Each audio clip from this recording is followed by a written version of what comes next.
오늘은 마태복음이 전하는 복음 그 19번째 시간입니다. 오늘도 이제 산상수훈에 있는 말씀이 계속 되고 있죠. 마태복음 5장으로 시작되었던 그 산상수훈의 말씀이 이제 마태복음 7장으로 끝나게 됩니다. 이 마태복음 7장은 산상수훈의 마지막에 해당되는 장이라 할 수 있죠. 예수님께서 산상수훈에 있는 말씀을 산 위로 올라가셔서 그 산 위에서 제자를 부르시고 그렇게 시작됐던 그 산상수훈에 있는 말씀을 이제 마태복음 7장으로 매듭 짓고 있다는 것입니다. 그래서 이 산상수훈의 말씀이 이제 어떻게 매듭되고 있는지, 어떻게 끝나고 있는지에 대해서 이제 살펴보려고 하는 것이죠. 오늘도 말씀을 통해서 우리에게 주시는 특별한 은혜와 응답이 있기를 예수님의 이름으로 축복합니다. 자, 이 산상수훈의 마지막 장인 7장 말씀은 이렇게 시작되고 있죠. 1절 말씀을 보시면 비판을 받지 아니하려거든 비판하지 말라. 이 1절 말씀을 원문으로 보면 비판하지 말라라는 이 명령의 문장이 먼저 앞에 나와 있습니다. 비판하지 말라, 비판을 받지 아니하려거든 이렇게 되어 있다는 것이죠. 그리고 이 비판하지 말라는 것은요, 현재 명령형으로 되어 있습니다. 지금 당장 그 비판을 멈추라는 것이죠. 지금부터 더 이상 비판하지 말라는 것입니다. 당시 유대인들은요, 비판하는 것을 삶에서 아주 당연하게 생각하고 있었습니다. 왜냐하면 그들이 받은 그 율법과 계명을 가지고요, 스스로도 비판하고 스스로를 정죄하고 다른 사람을 향해서도 비판하고 정죄하고 사람을 판단하는 것을 일삼았다는 것이죠. 거의 습관적으로 그들은요 비판했습니다. 여러분, 비판도요 습관이란 걸 여러분 알고 계십니까? 유대인들도 습관적으로 비판했죠. 우리 중에도요, 이 비판과 정죄함이 습관이 되어 있는 사람이 있습니다. 사람을 볼 때 비판거리만 그렇게 크게 보이는 거예요. 사람을 볼 때 사람을 계속 나도 모르게 판단하게 되는 것입니다. 자꾸만 다른 사람을 습관적으로 비판하고 정죄하게 된다는 것이죠. 여러분, 이것은 좋은 습관일까요? 아니면 악한 습관일까요? 악한 습관이에요. 왜냐하면 이것이요, 그 사람의 영혼도 죽이는 것이지만 비판하는 나의 영혼도요, 죽이는 것을 초래하기 때문에 그런 것입니다. 이 1절 말씀에 우리가 비판하지 말아야 될 이유에 대해서 뭐라고 얘기하냐면 비판을 받지 아니하려거든 이라고 되어 있죠. 비판을 받지 않기 위해서는 너희가 비판하지 말라 이렇게 말씀하고 있는 것입니다. 근데 이제 내가 비판을 했을 때 또 누군가가 나를 비판하겠다 이런 말씀인데 그 누군가에 대한 주어가 이 말씀에는 등장하지 않아요. 누가 우리를 비판하겠다 이게 없다는 것이죠. 내가 비판을 하면 다른 사람이 누군가 날 비판한다는데 그게 사람인지 누군지가 안 나타나 있다는 것이죠. 많은 학자들이 이것을 신적 수동태로 이해합니다. 하나님이 나를 심판하시겠다는 것이죠. 즉 내가 비판할 때 하나님께서 나를 심판하신다는 것입니다. 하나님의 심판을 받지 아니하려거든 비판하지 말라는 거예요. 2절 말씀에도 보시면 너희가 비판하는 그 비판으로 너희가 비판을 받을 것이요 너희가 헤아리는 그 헤아림으로 너희가 헤아림을 받을 것이니라. 너희가 비판하면 또 너희가 헤아리면 그것으로 인하여 하나님의 심판을 받게 된다는 거예요. 비판이란 것은 그 사람을 판단하고 심판하고 정죄하는 것을 의미하죠. 헤아린다는 것은 좋은 의미일까요? 나쁜 의미일까요? 나쁜 의미예요.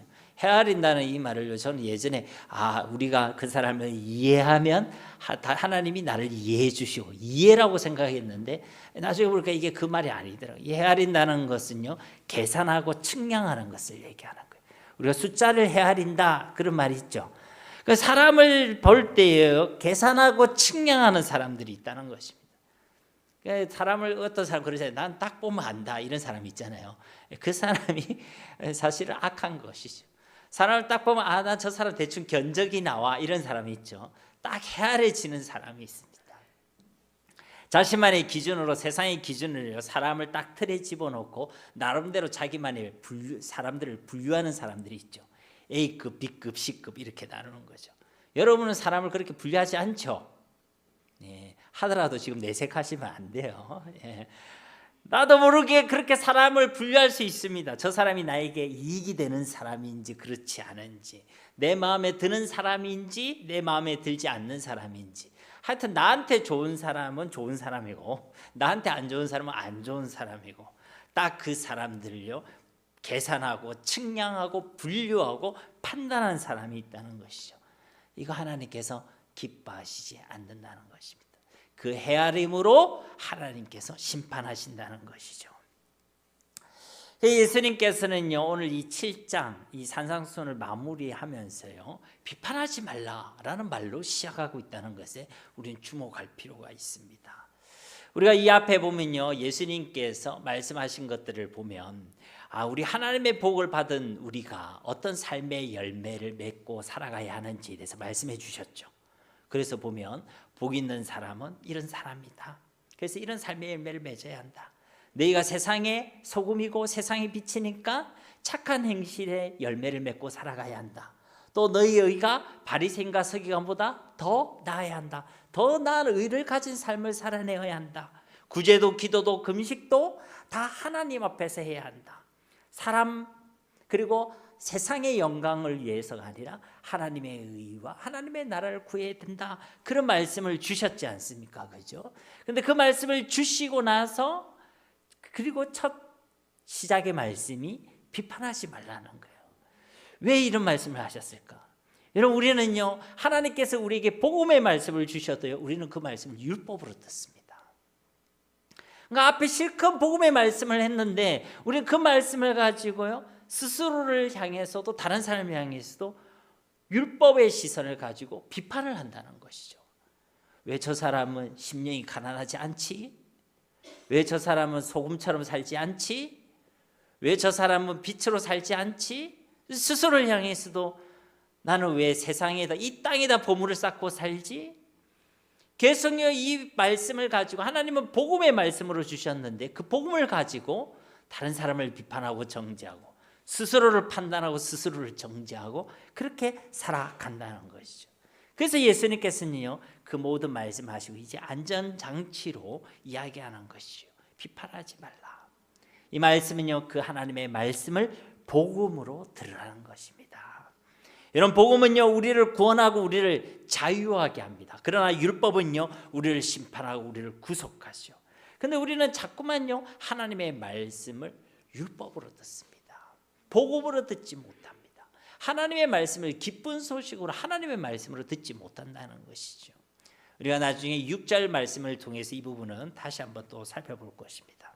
어쨌든 우리는요 말씀을 들어도 그 말씀으로요 사람을 판단하고 사람을 정죄합니다. 우리가 교회에 있는데 말씀을 가지고 판단하지 않겠습니까? 그죠? 그러니까 우리 말씀을 들었는데 판단하는 거죠. 예배드리러 와가지고 또 사람을 판단하죠. 우리가 하나님께 기도하는 시간을 가지고 또 그 사람을 정죄하죠. 하나님을 찬양할 때도요 판단합니다. 그러니까 내 마음에 안 드는 사람은요 아무리 앞에서 은혜스럽게 찬양해도 내가 볼 때는 어때요? 아름답게 보여요? 꼴사납게 보여요? 꼴사납게 보이죠. 내 마음에 안 드는 사람이 앞에서요 와 이러고 있으면 막 저 사람 막 기쁜 표정을 지을수록 내 마음이 불편해. 그런 거 안 느껴보셨습니까? 보니까 악한 사람은 저밖에 없는 것 같네, 그죠? 그러니까요 사람이 웃기죠. 은혜의 자리에서 사람을 비판합니다. 말씀을 가지고 그 사람 비판하는 거예요. 그러니까 너희가 은혜를 받았으면 하나님의 말씀을 받았으면 이제 비판하지 말라는 것이죠. 근데 우리는요 자꾸만 습관적으로 비판하더라는 거예요. 아담과 하와가요 무슨 열매를 먹었죠? 선악을 알게 하는 나무 열매를 먹었죠. 그 열매를 엄청 야무지게 먹어서 그런지 모르겠지만 죄로 인하여 하나님을 떠난 그 인생은 하여튼 틈만 나면 선악간의 시비를 가리고 비판하고 판단하고 정죄하기를 일삼는다는 것입니다. 여러분 이것은요 하나님께서 기뻐하시는 것이 아니죠. 우리가 말씀을 통해서든 무엇을 통해서든 나의 연약함을 보든 다른 사람의 연약함을 보든요 그것을 볼 때에 우리가 가져야 될 시선은 무엇이겠습니까? 비판과 정죄가 아니라 은혜와 긍휼의 시선이 되어야 할 줄 믿습니다. 그러니까 우리가 그 사람의 연약함을 볼 때 우리는요 은혜의 시선으로 긍휼의 시선으로 봐야 되는 거예요. 그러니까 비판보다 그 사람을 위해 기도해야 된다는 거예요. 우리 입술은 기도하라고 주신 입술이지 비판하라고 주신 입술이 아닙니다, 여러분. 우리를 사랑하라고 우리를 구원해 주셨지 다른 사람을 정죄하라고 우리를 구원해 주신 것이 아니란 것이죠. 여러분 요한복음 8장 11절 말씀에 보면요, 대답하되 주여 없나이다. 예수께서 이르시되 나도 너를 정죄하지 아니하노니 가서 다시는 죄를 범하지 말라 하시니라. 여러분 이 말씀이 어떤 본문 말씀인지 알겠죠? 예, 가늠한 행음한 여인이 현장에서 적발됐을 때 끌려 나왔을 때에 예수님께서 하신 말씀이죠. 죄 없는 자가 돌로 채를 때 다 갔어요. 그리고 나서 예수님이 말씀하시죠. 나도 너를 정죄하지 않는다. 그 여인이 얼마나 부끄럽겠습니까? 예, 간음하고 있는데 현장에서 딱 적발되어졌어요. 저는 모르겠지만은 아마 엄청 당혹스러웠을 것입니다. 얼마나 부끄럽겠습니까? 그리고 얼마나 스스로를 탓했겠습니까? 사람들도 아마 그녀를 정죄하려고 했고 그녀 역시도 스스로 자신을 정죄하려고 했겠죠.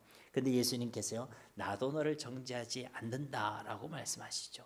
예수님 무엇을 주시죠? 긍휼을 주시고 계시는 것입니다. 정죄와 비판이 아니라 용서의 은혜를 주시고 제사함의 은혜를 베풀고 계신다는 것입니다. 로마서 8장 1절 말씀에도 그러므로 이제 그리스도 예수 안에 있는 자에게는 결코 정죄함이 없나니, 예수님 안에 있는 사람은요 정죄함이 없습니다. 로마서 8장 33절 34절 말씀 우리 함께 봉독해 보겠습니다. 누가 능히 하나님께서 택하신 자들을 고발하리요? 의롭다 하신 이는 하나님이시니 누가 정죄하리요? 죽으실 뿐 아니라 다시 살아나신 이는 그리스도 예수시니 그는 하나님 우편에 계신 자요 우리를 위하여 간구하시는 자신이라. 아멘.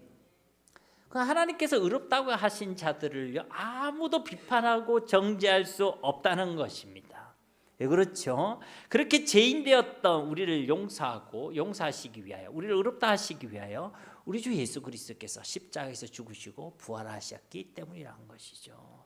그러면 우리가 스스로를 정죄하고 또 다른 사람을 정죄하고 비판하는 것은요, 그 십자가의 은혜를 우리가 무시하는 것입니다. 하나님이 그를 용서하셨다는 거예요. 하나님이 그를 구원해 주셨다는 것입니다. 다시는 정죄함이 없는, 결코 정죄함이 없는 그런 의로움을 그에게 허락해 주셨다는 것이죠. 그런데 우리가 뭐라고 그 사람을 비판하고 정죄하느냐는 것이죠. 그것은 그 주님의 그 십자가의 은혜를 우리가 무시하는 것입니다. 우리가 다른 사람을 비판하지 말아야 될 이유가요, 바로 여기에 있는 것이죠. 하나님께서는요, 우리를요 용서해 주셨습니다. 사실 우리는 비판당해야 되고 정죄당해야 될, 심판당하기에 마땅한 존재들 아니었겠습니까? 그런데 그런 우리를요, 하나님께서 우리를 용서해 주시고 긍휼히 여겨 주시고 우리에게 의로움을 허락해 주셨다는 것입니다. 마땅히 정죄당해야 될 그 인생에서 이제는 용서받은 인생, 하나님의 긍휼을 받은 그런 복된 존재가 되게 되었다는 것이죠. 그 하나님의 은혜를 잊지 말라는 것입니다.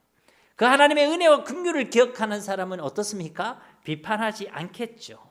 그러나 그 하나님의 은혜와 긍휼을 잊어버리는 사람, 모르는 사람은요 당연히 비판하게 되어 있는 것입니다. 그러니까 이 비판하지 말라는 이 말씀은요 뭡니까? 하나님의 그 은혜와 긍휼을 잊지 말라는 것입니다. 여러분 오늘 설교 제목이 무엇이죠? 하나님을 하나님으로 대접하라. 하나님을 하나님으로 대접하라는 것이 무엇입니까? 이 하나님을 대접한다는 것은 오늘 12절 말씀을 염두에 두고 있는 것입니다. 12절 말씀 우리 함께 봉독해 보겠습니다. 그러므로 무엇이든지 남에게 대접을 받고자 하는 대로 너희도 남을 대접하라. 이것이 율법이요 선지자니라. 아멘. 우리가 하나님을 대접하는 대로 하나님께서 우리를 대접해 주신다는 것이죠. 우리가 첫 번째로 하나님으로 대접한다는 것은요, 하나님을 은혜와 긍휼의 하나님으로 대접하라는 것입니다. 여러분 우리가 하나님을 은혜의 하나님, 긍휼의 하나님으로 믿고 인정하면 그 우리의 삶 가운데 하나님의 은혜와 긍휼이 흘러 넘치게 될 줄로 믿습니다. 이게요 성경의 원리. 이 마태복음 7장 12절 말씀을 우리는 황금률이라고 얘기하잖아요. 성경의 황금률이에 해당되는 말씀이라고 우리가 표현합니다. 이게 성경의 원리라는 거예요. 우리가 하나님을 어떻게 믿느냐에 따라 하나님이 우리에게 주신 역사와 응답도 달라지는 것입니다. 우리의 삶 가운데 하나님을 어떻게 인정하느냐, 그분을 어떻게 대접하느냐에 따라 하나님이 우리의 삶 가운데 일하시는 것들이 달라지게 되어 있다는 거예요. 여러분이 하나님을 경외하면 하나님이 여러분을 복을 주시는 것이고, 여러분이 믿음으로 살아가면 그 믿음의 역사를 이루어 가시는 것이고, 하나님 앞에 여러분이 충성을 다하시면 그 충성 가운데 하나님께서 기뻐하시고 하나님께서 칭찬하시는 일들이 일어나게 된다는 것이죠.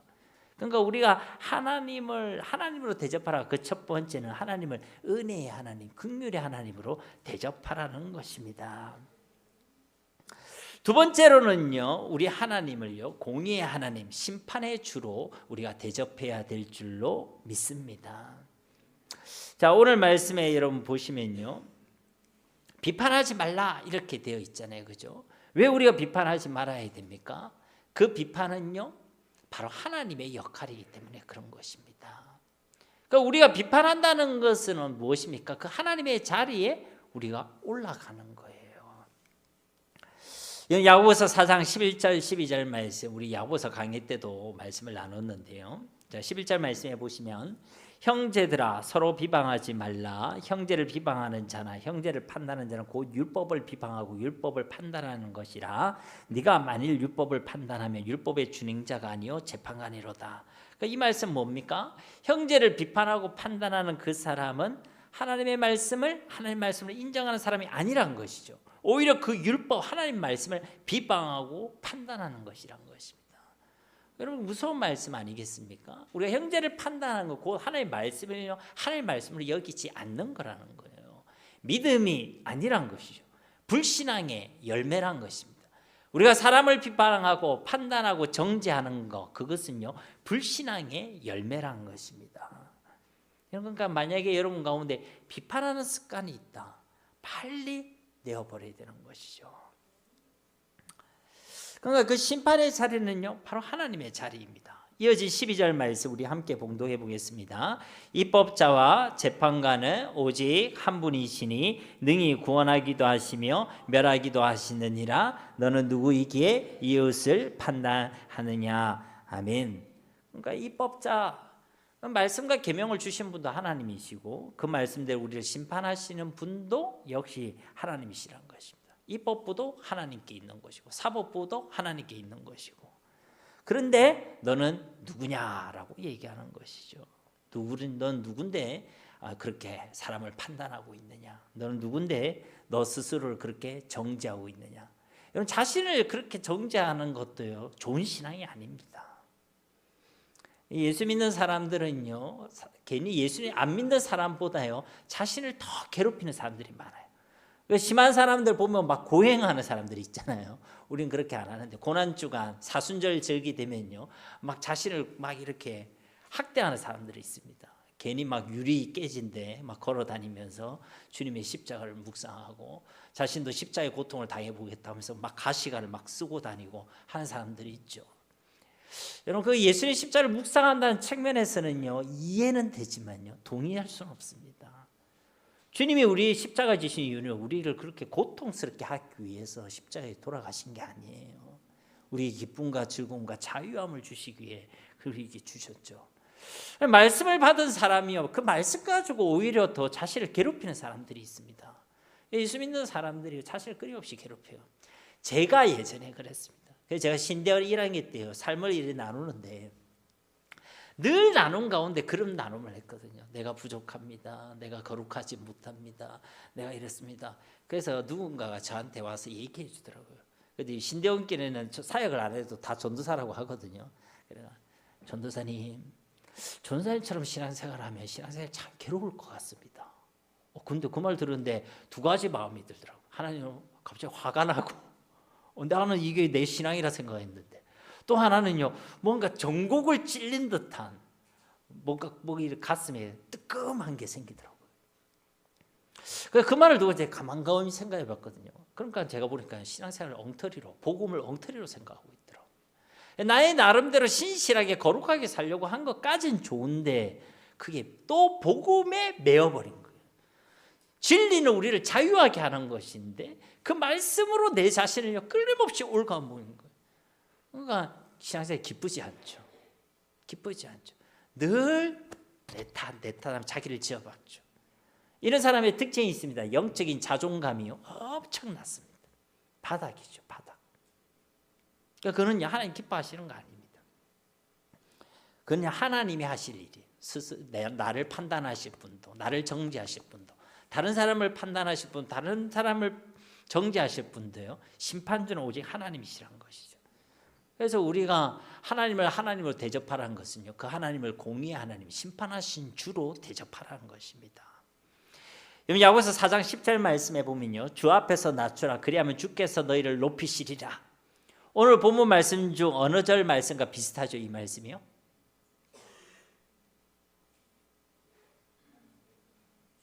그렇죠. 12절 말씀과 비슷하죠. 우리가 하나님을 대접하면 하나님이 우리를 대접해 주시는 것처럼 이 10절 말씀처럼 우리가 하나님의 자리에 올라가지 않고 하나님 앞에서 우리를 낮추면 하나님께서 우리를 높여주시는 줄로 믿습니다. 여러분, 이게 성경의 원리라는 거예요. 여러분, 진짜 하나님을 하나님으로 대접하시기를 주님의 이름으로 축복합니다. 첫 번째가 뭐라고요? 그 하나님을 은혜의 하나님, 긍휼의 하나님으로 대접해라. 두 번째는 무엇이죠? 그 하나님을 공의의 하나님, 심판하시는 주로 대접하라는 것입니다. 여러분, 우리가 인생의 주인이 되려고 하지 마시고 하나님이 우리 인생의 주인 되어 주셔야 합니다. 비판하는 사람의 특징은요, 교만이에요. 교만. 내가 내 인생의 주인이 되어 있는 것이죠. 그래서 비판하는 것입니다. 여러분, 3절 말씀이에요. 어찌하여 형제의 눈 속에 있는 티는 보고 내 속에 있는 들보는 깨닫지 못하느냐. 티라는 것은 지극히 작은 것을 얘기하는 것이죠. 들보라는 것은 큰 것을 얘기하는 것입니다. 지붕이 있으면 그 지붕과 같은 무거운 그 중량을 지탱하는 구조물, 그게 바로 들보죠. 그러니까 다른 사람 안에 있는 티는 그렇게 잘 보이는데 내 속에 있는 들보는 보지 못한다는 것입니다. 이게요, 비판한 사람의 특징입니다. 근데 그 비판은 왜 합니까? 하나님의 은혜와 긍휼을 잊어버려서, 하나님을 은혜의 긍휼의 하나님을 인정하지 않아서, 또 내가 내 인생의 주인이 되려고 해서 하나님을 심판하시는 주로 인정하지 않아서 비판한다는 것이죠. 그런 사람의 특징이요, 다른 사람의 티는 그렇게 잘 보이는데 자신에 있는 들보는 보이지 않는다는 것입니다. 4절 말씀에도 보시면 보라, 네 속에 들보가 있는데 어찌하여 형제에게 말하기를 나로 네 속에 있는 티를 빼게 하라 하겠느냐. 자기 안에는 큰 들보가 있으면서요, 다른 사람의 티를 빼려고 이 사람은 애쓰죠. 이 사람이, 이 비판하는 사람의 특징이 그렇습니다. 자신의 문제는 해결되지 않아요. 해결되지 않았기 때문에 다른 사람을 비판하는 것입니다. 자신 안에 큰 들보가 있는 사람이 다른 사람을 비판하게 되어 있어요, 여러분. 그 여러분 계속 여러분 마음에 다른 사람을 비판하려는 마음이 들고 그것으로 입이 근질근질하다. 이상하게 저 사람 티, 작은 티도 놓치지 않고 내 눈에는 매일 눈으로 잘 보인다, 포착이 된다.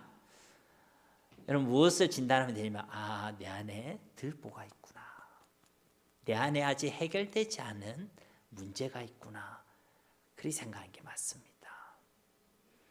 내 안에 있는 들보가 해결된 사람은요, 다른 사람 안에 있는 그 티가 보이지 않아요. 하나님을 은혜의 하나님으로 그 은혜에 충만한 가운데 거하는 사람은요, 내 자신의 그 은혜에 감격하기도 바쁩니다. 하나님을 주로 고백하는 사람이요, 다른 사람 앞에 자신을 낮추게 되어 있죠. 그런데 그렇지 않은 들보가 가득한 사람, 불신앙이 있든 상처가 있든 아니면 마음에 우상이 있든 거룩함이 있지 못하든 자신이 해결되지 않는 문제가 가득한 사람, 그 들보가 크면 클수록요, 다른 사람을 비판하게 되어 있습니다. 여러분, 우리가 지난번 살펴본 말씀인데요, 마태복음 6장 22절 23절 말씀에 보면요, 눈은 몸의 등불이니 그러므로 네 눈이 성하며 온몸이 밝을 것이요 눈이 나쁘면 온몸이 어두울 것이니 그러므로 네게 있는 빛이 어두우면 그 어둠이 얼마나 더하겠느냐. 이 말씀에 보면 네 눈이 성하면, 건강하면 온몸이 모든 삶이 밝을 것이다. 그러니까 그 눈 안에 들보가 가득하다는 건요, 그 눈이 성하지 못한 거예요. 그러니까요, 삶도 신앙도 밝을 수가 없죠. 건강할 수가 없는 것입니다. 그러니 비판하게 돼 있는 것이죠. 그러니까요, 우리 눈에 있는 그 들보를 먼저 빼내어야 합니다. 제 말이 아니라 여러분 5절 말씀 보세요. 외식하는 자여, 먼저 네 눈 속에서 들보를 빼어라. 그 후에 밝히 보고 형제의 눈 속에서 티를 빼리라. 우리 속에 있는 그 들보가 해결되어야지만 비로소 밝게 볼 수 있다는 거예요. 바르게 볼 수 있다는 것입니다, 여러분. 다른 사람을 볼 때 비판할 거리로 보이고 다른 사람을 볼 때 정죄할 거리로 보인다. 그 말은 뭐예요? 내 안에 들보가 가득하다는 거예요. 바르게 보지 못하는 것이, 밝게 보지 못한다는 것입니다. 내 눈이 성한 것이 아니라는 것이죠. 그래서 그거를요, 먼저 빼내어라라고 하는 것입니다. 그러니까요, 여러분한테 그 알림과 같은 거예요. 비판하려는 마음이 들고 다른 사람 가운데 계속 정죄하려는 마음이 내 가운데 든다. 다른 사람을 보는데 계속 계산이 되어지고 판단이 되어진다. 그러면 여러분 자신을 진단할 수 있는 거예요. 아, 내 안에 들보가 가득하구나. 내 안에 해결돼야 될 문제가 가득하구나. 내가 회복해야 될 하나님과의 관계가 있구나. 그것을 진단하면 됩니다, 여러분. 또 이 말씀을 듣고 막 자신을 또 학대하지 말고, 에이, 내가 안 돼, 내가 문제구나, 내가 자신을 정죄하지 말고, 그 역할도 하나님의 역할이니까. 말씀을 통해 우리를 보게 하셨다면 이런 우리의 모습을 하나님께 아뢰면 되는 것입니다. 하나님, 내가 이렇게 연약합니다. 하나님, 이렇게 내가 부족합니다. 내 안에 있는 이 들보가 하나님 해결되기 원합니다. 치유되기 원합니다. 빼내어지길 원합니다. 눈이 죄를 보면 어떻게 했어요? 그 눈을 빼내어 버리라고. 우리 안에 있는 들보가 가득한데 그거 가만히 두지 마시고 또 모르지도 마시고 그거 빼내야 돼요, 여러분. 알게 하셨잖아요. 내 마음 가운데 비판이 일어나고 내 입술이 근질근질해지고 알게 하시는 것입니다, 여러분. 특별히 이 5절 말씀에 보면요, 그 비판하는 자를 뭐라고 얘기합니까? 외식하는 자라고 얘기하죠. 앞에서도 계속 외식하지 말라는 말씀을 했죠. 여러분, 비판하는 자가요, 곧 외식하는 자입니다. 왜 그렇죠? 자신 안에 있는 그 들보를 감추려 하기 때문에 그런 것이죠. 자신 안에 들보는 있기 때문에요, 다른 사람이 비판합니다. 그런데 자신 안에 있는 들보는 얘기하지 않아요. 그래서요, 외식하는 자라 하죠. 우리나라 속담에 어떤 말이 있냐면요, 방귀 낀 놈이 뭐 한다고요? 여러분 잘 아시네요. 우리 집에도 그런 일이 한 번씩 일어납니다. 방구 껴가지고 제가 좀 불쾌한 표정을 이렇게 지으면 날아가는 방구에다 시비 걸지 말라고 저한테 성질을 내시는 분이 계십니다. 한마디로 적반하장이죠, 그죠? 그 영적인 연약함이 많은 그 사람, 그 신앙이 건강하지 않은 사람, 그 속에 들보를 가지고 있는 사람, 그 들보가 클수록요, 오히려 비판하며 살아가는 거예요. 그러니까 외식하는 것이죠. 또 이들은요, 비판을 하면서 뭘 얘기하냐면 하나님의 의를 구한다라고 생각해요. 정의와 공의로운 마음으로 비판하고 정죄한다라고 생각한다는 것이죠. 근데 사실은요, 자기 의를 구하는 것입니다. 하나님의 의를 구하는 사람은 은혜와 긍휼과 용서로 그 사람을 대하게 되어 있죠. 그런데 비판과 정죄로 구한 그 사람을 바라본다는 것은 어떻습니까? 그것은요, 내가 하나님의 의가 아니라 사실은 나의 의를 구하고 있다는 것입니다. 그래서요, 외식이란 거예요. 그 외식이란 것입니다. 5절 후반절 말씀에 보면 밝히 보고 형제의 눈 속에서 티를 빼리라. 그러니까 자기의 눈 안에 있는 그 들보가 해결된 사람만이 다른 사람을 그제서야 진짜 도울 수 있다는 것입니다. 내 가운데 하나님의 은혜가 충만하고 그 긍휼이 충만한 하나님의 사랑이 가득할 때 비로소 다른 사람을 바르게 보고 바르게 도울 수 있다는 것이죠. 여러분, 그 사람의 연약함을 혹 보게 되어졌을 때 긍휼의 마음이 되어지고 내 마음이 같이 아프고 기도가 되어진다. 그것이 하나님께서 주시는 마음이고 기뻐하시는 마음인 줄 믿습니다. 여러분의 자녀들을 볼 때 그런 마음이 들지요. 우리가 부모일 때는 간혹 가다가 우리의 마음이 꽤 괜찮을 때가 있습니다. 부모 자녀의 연약함을 볼 때 막 비판하고 정죄하고 싶은 마음보다는 내 마음이 아프잖아요. 왜 우리 아이가 이럴까? 우리 아이가 좀 더 예수님 잘 믿었으면 좋겠다. 우리 아이가 진짜 하나님 주시는 꿈을 위해 살아갔으면 좋겠다. 여러분 자녀에 대해서는 그런 마음이 들잖아요, 그죠?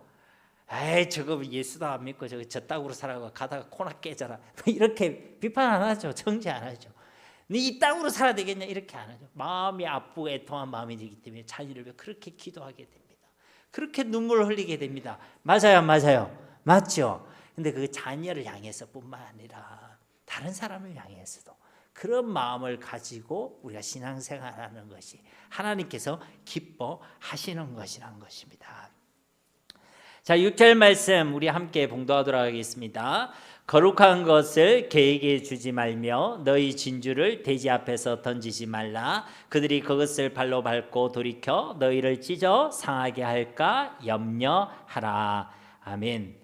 그러니까 여기 보면 거룩한 것 그리고 진주 이게 서로 대구를 이루죠. 그리고 개와 또 뭐죠? 돼지가 서로 대구를 이루고 있습니다. 거룩한 것과 또 진주는요 귀한 것을 얘기하는 것이죠. 가치 있는 것을 얘기하는 것입니다. 곧 하나님의 말씀을 이야기하는 것이죠. 근데 그 귀한 것을 개한테 줘봐야 돼지한테 줘봐야 그 가치를 알아야 몰라요? 모르죠. 하나님의 말씀이 그 귀한 것을 안다면요 그 말씀을 온전히 받아들이겠죠. 그런데요 이 개와 돼지는 귀한 것을 그 가치를 알지 못하게 막 짓밟습니다. 또 그것으로 인하여 또 서로 상처를 주게 되죠. 그 말씀을 이제 하고 계시는 것입니다. 앞서 제가 서두에서도 말씀드렸지만 하나님의 말씀을 받아들였는데 그것을 복음으로 받지 못하고 하나님의 말씀으로 받지 못하는 사람들, 그것이 오늘 비유하고 있는 이 개와 이 돼지에 해당되는 사람이죠. 그 사람들은 하나님의 말씀을 듣고도 그 말씀의 가치를 알지 못하기 때문에 말씀을 듣고도 흘려버립니다. 말씀을 듣고도 그 말씀을 무시하죠. 그게 발로 밟는 거예요. 복음의 말씀을 들었는데 그것을 가지고 다른 사람을 상하게 합니다. 아프게 합니다. 말씀을 들었으면 그 말씀으로 인해 스스로 자유하고 그 말씀을 누려야 되는데 전혀 누리지 못하고 오히려 그 말씀에 매어버리죠. 그래서 그 사람이 바로 개와 돼지에 해당되는 사람이라는 것이죠. 예수님께서 이렇게 세게 잘 얘기 안 하는데 간혹가다 이렇게 세게 얘기하실 때가 있습니다. 비판한 사람을 얘기하는 것입니다. 비판한 사람. 우리는 하나님의 말씀을 받아들일 때 그 말씀을 진짜 하나님의 말씀으로 받아들여야 될 줄로 믿습니다. 말씀을 복음으로 받아들이시고 말씀을 받을 때 그 말씀을 진짜 가치 있는 최고의 가치를 그 말씀에 두어야 한다는 것이죠. 복음을 들었으면 우리가 복음으로 자유해야 되지 않겠습니까? 복음을 들었으면 우리 가운데 구원의 기쁨과 감사와 감격이 우리 가운데 회복되어져야 되지 않겠습니까? 여러분 진짜 하나님의 말씀으로 들을 수 있는 은혜가 있기를 예수님의 이름으로 축복합니다. 자, 그리고 7절과 8절 말씀이죠. 근데 이 말씀은 어떻습니까? 우리가 잘 아는 말씀이고 또 좋아하는 말씀이죠. 여러분 7절과 8절 말씀 여러분 좋아합니까? 안 좋아합니까? 좋아하죠. 왜 좋아합니까? 준다니까. 솔직히 말씀해 주셨습니다. 저도 이 7절 8절 말씀 보면요 좋더라고요. 준다고 계시니까 찾을 거라고 말씀하시고 열릴 거라고 말씀하시니까. 근데 이 말씀만 보면요 우리가 구하는 대로 하나님 다 주실 것 같고 찾는 대로 다 찾게 하실 것 같고 우리가 두드리는 문들은 다 열릴 것 같이 보이죠. 어떤 세상이 우리가 뜻하는 대로 다 될 것 같은 어떤 치트키, 맞는 키를 우리가 얻은 것처럼 보입니다. 만약 여러분이 이 말씀을 그렇게 생각했다면요 말씀을 오해하신 거예요. 여러분 잘못 생각하시는 것입니다. 오늘 7절 8절 말씀 우리 함께 봉독해 보겠습니다. 구하라 그리하면 너에게 주실 것이요 찾으라 그리하면 찾아낼 것이요 문을 두드리라 그리하면 너에게 열릴 것이니 구하는 이마다 받을 것이요 찾는 이는 찾아낼 것이요 두드리는 이에게는 열릴 것이니라. 아멘. 그러니까 이 말씀을 잘못 이해하면 우리는 기도를 마치 도깨비 방망이처럼 이해하게 된다는 것이죠. 구하면 받게 되고 찾으면 찾게 되고 두드리는 문은 다 열리게 되고 세상의 모든 것을 얻을 수 있고 또 모든 일을 이룰 수 있는 그런 맞는 키로 이해하게 된다는 것입니다. 그런데 이 기도에 대한 이 말씀은요 우리가 받는 그 무엇에 중점을 두고 있는 말씀이 아닙니다. 요구하는 대로 그대로 다 받는다. 그것이 이 말씀의 요지가 아니라는 것이죠. 우리가 구할 때, 우리가 찾을 때, 우리가 간절히 문을 두드릴 때에 우리에게 주시고 찾게 하시고 그 문을 열어주시는 그 하나님이 어떤 하나님이신지를 알아라. 여기에 이 말씀의 핵심이 있습니다. 우리에게 주시고 우리를 찾게 하시고 우리의 문을 열어주시는 그 하나님이 어떤 하나님이신지 알아라는 것이요. 그분을 알고 구하고 찾고 문을 두드리라 라고 말씀하고 있는 것입니다. 그래서 이제 그 뒤에 하나님이 어떤 분이신지에 대한 설명이 붙어 있죠. 그것을 빼고 앞에 것만 보면 우리는 맞는 키다라고 생각하겠지만 사실 중요한 그 뒤에 있죠. 우리 하나님이 어떤 분이신지 알고 믿고 하나님께 기도하라는 것입니다. 그러면요 하나님께 구하게 되어 있습니다. 그리고 하나님을 찾게 되어 있죠. 하나님을 믿는 믿음이 있으면 하나님께 문을 두드리게 되어 있습니다. 그럼 하나님이요 얻게 하시고 찾게 하시고 그 문을 열어주시는 것이죠. 우리의 노력과 우리의 정성을 보시고 응답하신다는 것이 아니라 우리가 하나님을 어떤 하나님으로 믿는가 그 믿음을 보시고 하나님께서 응답해 주신다는 것입니다.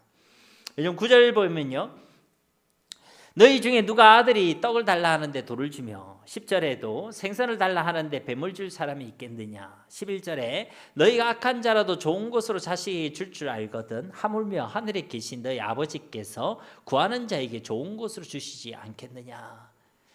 여러분 이 9절부터 11절 말씀에서 증가하고 있는 우리 하나님은 어떤 하나님이시죠? 네 그렇죠. 좋으신 하나님. 여러분 우리가 하나님을 하나님으로 대접한다는 그 세 번째는요 바로 우리 아버지 그 하나님을 우리에게 참 좋으신 아버지로 우리가 대접하는 것입니다. 여러분 이 9절부터 11절 말씀에서 증거하고 있는 하나님을 보면요 우리 하나님은 악한 것을 주시지 않으신 하나님이시죠. 악한 것은 주시지 아니하신 하나님. 그리고 또 어떤 하나님이십니까? 우리에게 가장 좋은 것, 더 좋은 것을 주시는 하나님이시라는 것이죠. 그분이 바로 우리 아버지시라는 것입니다. 여러분 그분 우리 아버지세요. 우리와 무관하신 분이 아닙니다 여러분. 근데 그 아버지라고 생각해 보세요 여러분. 여러분이 이제 대부분이 여기 계신 분들이 부모님이신데 여러분 자녀들이 여러분에게 요구하는 것들이 있죠. 요구하는 것 중에 꼭 필요해서 요구하는 것도 있지만 쓸데없는 것을 요구할 때도 있어요 없어요? 있죠. 물론 이제 아이들이 커가면서 그 빈도가 낮아질 뿐이지요. 완전히 엉터리를 구할 때도 있습니다. 뭐 제가 예를 들자면 아이들이 어릴 때 보면 주방에서 엄마들이 이렇게 칼을 딱 갖고 칼을 요리를 하고 있으니까 그 칼 자기도 만지고 싶어 하죠. 그래서 그 아기가 엄마한테 얘기하는 거예요. 엄마 나한테 그 칼 좀 줘. 나도 칼싸움 할 때 그 칼로 칼싸움 하고 싶어. 이렇게 하면 여러분들이 그 칼을 줍니까 안 줍니까? 안 주죠 여러분. 왜? 엉터리를 구했으니까. 여러분 우리 하나님은요 우리가 구하는 대로 주시는 하나님이 아닙니다. 찾는 대로 찾게 하시는 하나님이 아닙니다. 문을 두드린 대로 그 문을 열어주시는 분이 아니십니다. 우리 하나님은요 악한 것은 안 주시는 하나님, 우리가 구하는 것보다 더 좋은 것을 주시는 하나님이 바로 우리 하나님이신 줄 믿습니다. 그런 아버지 하나님이 바로 우리 하나님이시라는 거예요. 여러분 하나님을 오해하지 마시기 바랍니다. 이 하나님을 아버지 하나님 참 좋으신 아버지 하나님으로 대접하는 사람이 기도하고 실망하지 않습니다. 어떤 분들은 기도하면서요 실망해요. 기도한 대로 안 됐다고. 어떤 분들은 기도하면서요 낙심해요. 내가 기도한 것과 다르게 되었다고.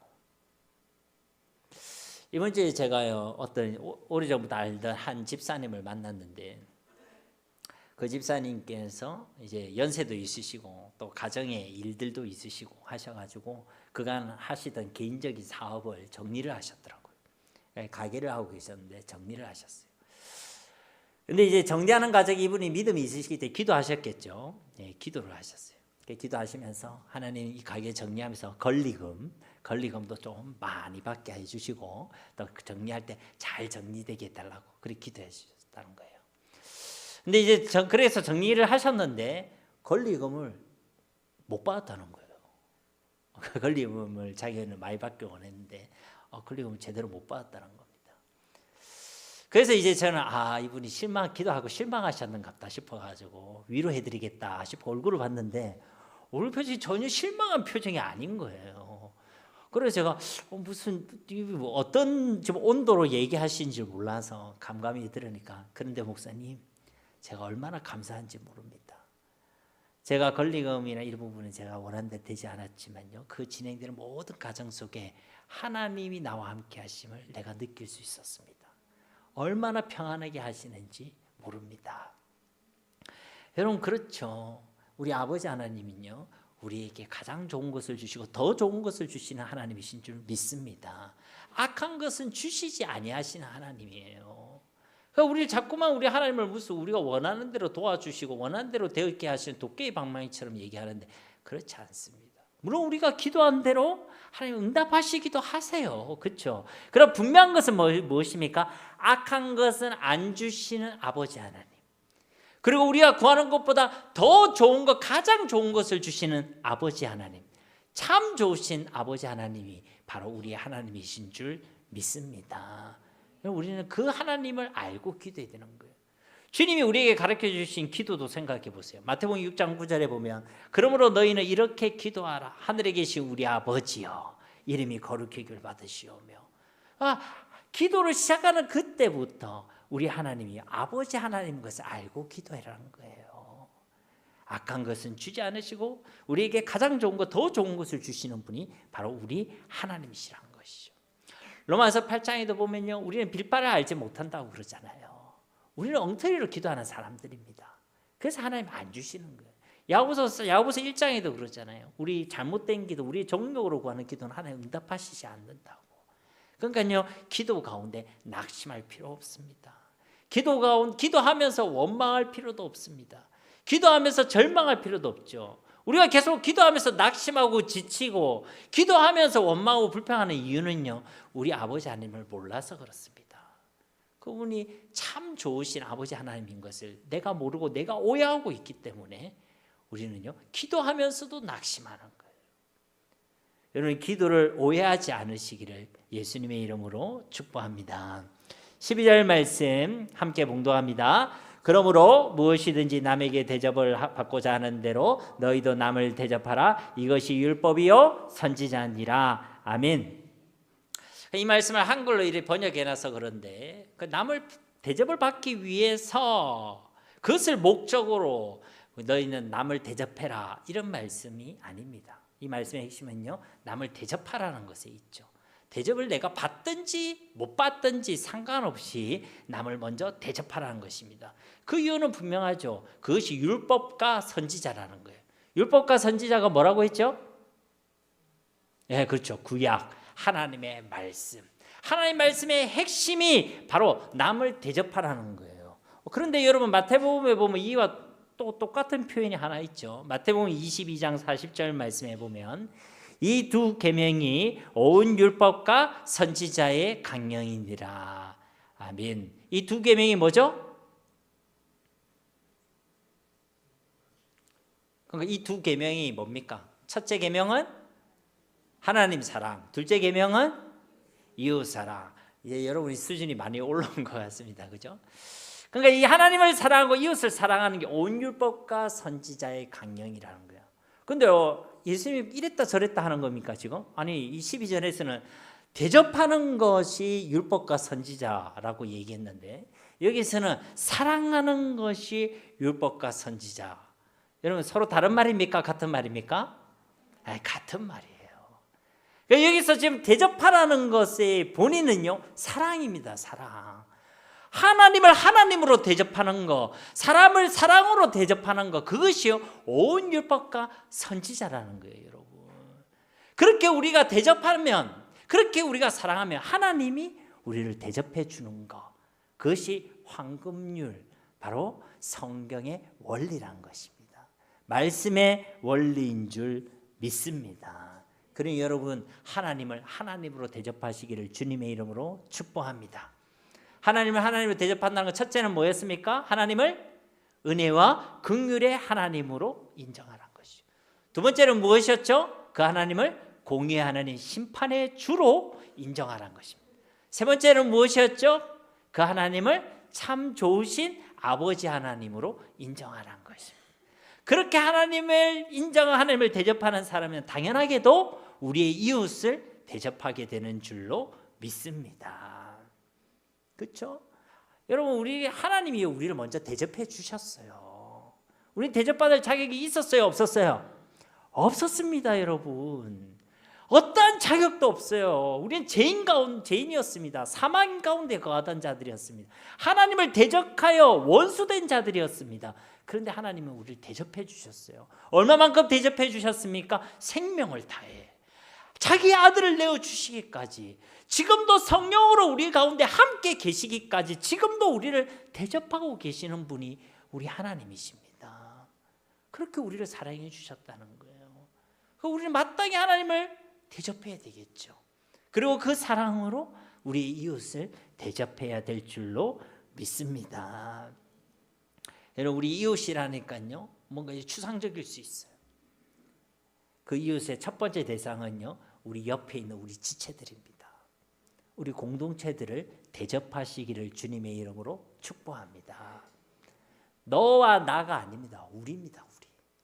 여러분, 옆에 있는 우리 믿음의 동역자들, 우리 영적 가족, 우리 한 지체 한 몸이 된 우리를 서로 대접하시기 바랍니다. 사랑으로 섬기시고 헌신하시고 수고하시고. 여러분 옆 사람 한번 대접해 보셨습니까, 여러분? 온 지 얼마 안 돼가지고 아직 대접 못했습니다 하시는 분들은 괜찮고, 여러분이 있는 이 지체들을 대접하시기 바랍니다.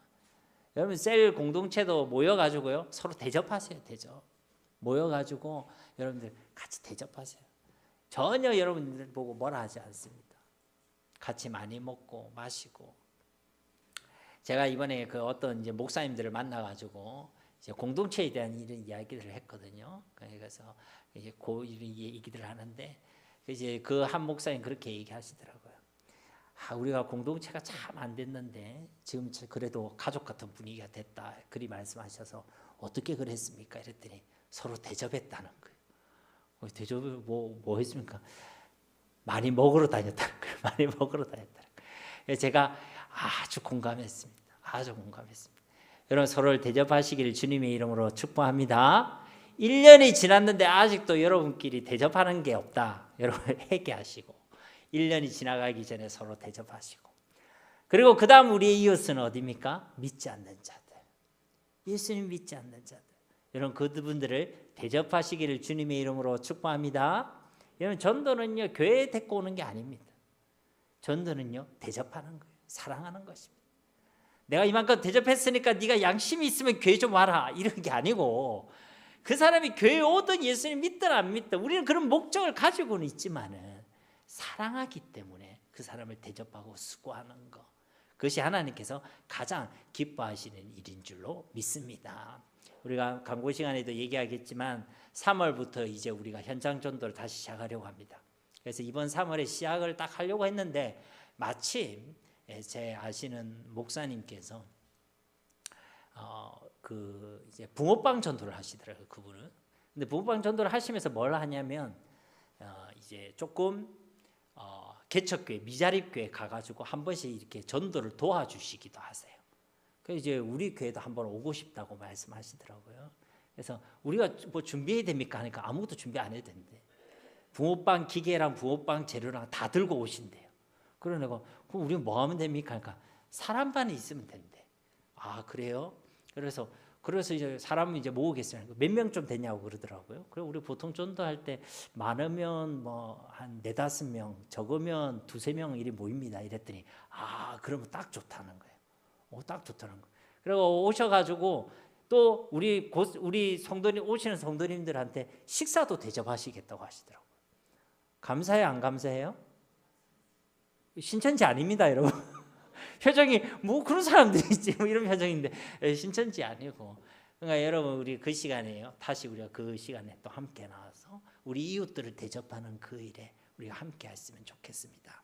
사랑하는 성도님 여러분, 우리가요 하나님을 대접하고 이웃을 대접하면 하나님이 우리를 대접해 주실 줄 믿습니다. 그리고 이것이 우리를 향한 온 율법과 선지자의 강령인 줄 믿습니다. 이러한 은혜와 복을 누리는 우리 모두가 다 되시기를 예수님의 이름으로 간절히 축원드립니다. 우리 말씀을 기억하시면서 이 시간 함께 기도하기를 원합니다. 주님, 우리가 하나님을 하나님으로 대접하길 원합니다. 또 우리가 사람을, 이웃을 비판하지 아니하고 사랑으로 대접하길 원합니다. 이러한 축복의 삶, 이런 은혜의 삶을 우리가 살아가게 하옵소서. 우리 함께 기도하겠습니다. 아버지 하나님, 감사합니다. 우리를 너무나도 사랑하시는 주님, 하나님, 우리 죄와 허물로 죽어있던 우리를, 하나님과 원수되었던 우리를 먼저 사랑해 주시고 먼저 대접해 주신 아버지 하나님, 그 하나님의 사랑을 우리가 잊지 않길 원합니다. 그 은혜와 긍휼로 살아가길 원합니다. 우리가 다른 사람을 대할 때도 이 은혜와 긍휼로 대할 수 있기를 원합니다. 우리 하나님의 은혜와 긍휼의 하나님이심을 알고 하나님 결코 다른 사람을 비판하지 않기를 원합니다.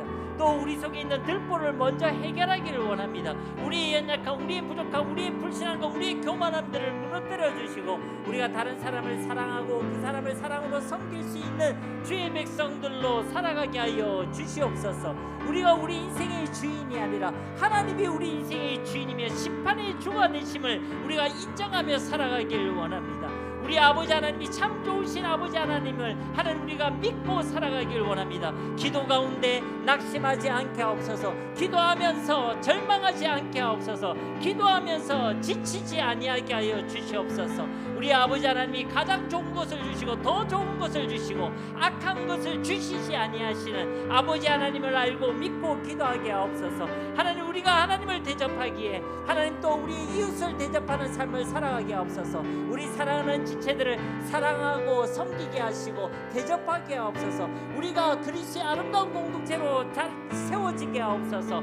그리스도께서 하나 되게 하신 것을 힘써 지키게 하시고 은혜와 사랑이 흘러넘치는 우리 교회가 되게 하옵소서. 또 믿지 않는 자들을 사랑으로 섬기고 대접하게 하옵소서. 그들에게 우리에게 주신 예수 그리스도의 사랑으로, 예수 그리스도의 복음으로 그들을 대접하게 하시고 그들을 구원해내는 이 복된 사역에 온전히 쓰임받는 우리 모두가 되어지게 하여 주시옵소서. 이러한 은혜를 우리 가운데 베풀어 주신 것을 믿고 감사드리며 예수님의 이름으로 간절히 기도